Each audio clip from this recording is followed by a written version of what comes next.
શહેરમાં માથેભારી ચિરાગ ગોટીના વાયરલ વિડીયોને લઈ આખું શહેર ગરમાયું છે, જેમાં સોશિયલ મીડિયામાં વિડીયો વાયરલ થતાં જ લોકોમાં ભારે આક્રોશ ફેલાયો હતો। પોલીસે પરિસ્થિતિની ગંભીરતા સમજી તાત્કાલિક કાર્યવાહી પર હાથ ધરી હતી અને આજ રોજ આરોપીને ઘટના સ્થળે લાવી સમગ્ર ઘટનાનું રિકન્સ્ટ્રક્શન કરવામાં આવ્યું। વૈષ્ણવજન તો તેને કહીએ જે પીડ પરાઈ જાનાને રે। નમસ્કાર દર્શક મિત્રો, આપ જોઈ રહ્યા છો નવજીવન ન્યૂઝ। હું છું સાર્થક પટેલ અને વાયરલ થયેલા વિડીયોમાં દેખાતા હરકતોને લઈ શહેરના નાગરિકોમાં ભારે રોષ ફાટી નીકળ્યો હતો અને સામાજિક સંસ્થાઓ અને સ્થાનિક લોકો રસ્તા પર ઉતરી આવ્યા હતા।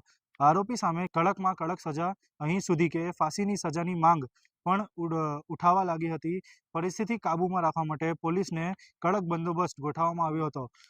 એસઓજીની ટીમ દ્વારા ચિરાગ ગોટીની કડક સુરક્ષા વચ્ચે ઘટના સ્થળે લાવવામાં આવ્યું હતું અને જ્યાં સમગ્ર ઘટનાનું રિકન્સ્ટ્રક્શન કરાયું હતું। રિકન્સ્ટ્રક્શન દરમિયાન એક અલગ જ દ્રશ્ય જોવા મળ્યું હતું। જે વ્યક્તિ થોડા સમય પહેલા ભાઈગીરી બતાવતો હતો તે જ આજે લોકો સામે બે હાથ જોડીને માફી માંગતો નજરે આવ્યો હતો। લોકોમાં ગુસ્સા વચ્ચે આરોપી આત્મવિશ્વાસ તૂટેલા સ્પષ્ટ દેખાતો હતો।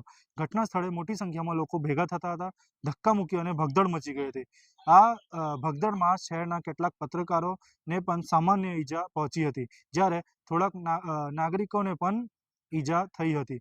બીજી બાજુ આરોપીના ઘરની બહાર કેટલાક ત્યાંના સ્થાનિક લોકો ફટાકડા ફોડી અને પોતાની ખુશી વ્યક્ત પણ કરી હતી અને કેટલાક લોકો એકબીજાને મીઠાઈ ખવડાવી આ કાર્યવાહીનું સ્વાગત પણ કર્યું હતું। હાલ સમગ્ર મામલે પોલીસ વધુ તપાસ અને કાનૂની પ્રક્રિયા પણ કરી રહી છે અને શહેરમાં કાયદો અને વ્યવસ્થા જળવાઈ રહે તે માટે પોલીસ સતત આગળ રહી છે। આ કેસે ફરી એક વખત બતાવી દીધું છે કે સોશિયલ મીડિયા પર વાયરલ થતી એક ઘટના કઈ રીતે શહેરનો માહોલ માં બદલાવ લાવી શકે અને હવે નજર રહેશે કે આગળની કાનૂની કાર્યવાહી કઈ દિશામાં આગળ વધી રહી છે।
મારું નામ અલ્પેશ મિયાણી। ચિરાગ ગોટી મારો ભાગીદાર હતો। અમે ભાગીદારી અલગ કરવાનું નક્કી કર્યું। એ દરમિયાન એને ભાગીદારીમાંથી અલગ નહોતું થવું એટલે એને એના ભાઈ અને એના પપ્પા, એનો ભાઈ લાલુ ગોટી અને એના પપ્પા ઘનશ્યામ ગોટી હસ્તક મારી ગાડીમાં ડ્રગ્સ મૂકીને મને ખોટા કેસમાં ફસાવેલો છે।